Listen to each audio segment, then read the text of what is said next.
بسم الله الرحمن الرحيم. اللهم صل على محمد وعلى آله وأصحابه. dhammaan ummadda Soomaaliyeed oo salaamaya meel kasta daafaha caalamka joogaan. Waxaan rabaa su'aalo badan oo qalbigooda ka buuxaya inaan uga jawaabo.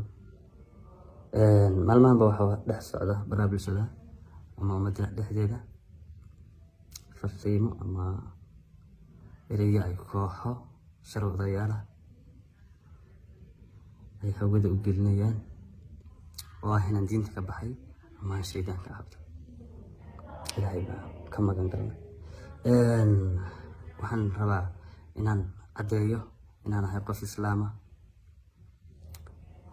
oo Ilaahay iyo nabigiisa Maxamed bajal Allahumma salli wa sallim alayhi. Ashhadu an la ilaha illa huwa wa ashhadu anna Muhammadan abduhu wa rasuluhu. waxaan rabaa sidoo kale inaan ka jawaabo heesta iyo sawirka. sawirku kaliya wuxuu iga ahaa xirimaad ama style aan ku arkay sawirada social media lagu isticmaalo. dadna sidaa darteed anana iska samaystay oo sidii unana u xirtay.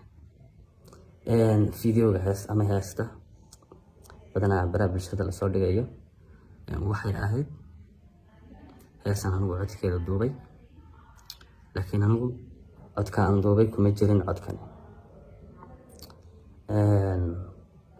aqoonna ereygan uma lahayn. marka waxaan leeyahay insha Allah bismillaahi kariim, diinteenu maaha mid dhayal maaha mid lagu ciyaaro, maaha mid qof islaama lagu dacaayadeeyo ama baraha bulshada iyo youtube-yada adduun iyo lacag yar oo kasoo dhacaysa qof dhan diintiisa lagaga saaro. mana aha qof aad la dagaalamayso ama aad majara habaabinayso xataa dagaal lagu qaado. wuu dhaafay heerkiisii, way dhaaftay, yani way sokaysay intii shakhsiyadayda lagu meereysanayay waxyaabaha kale.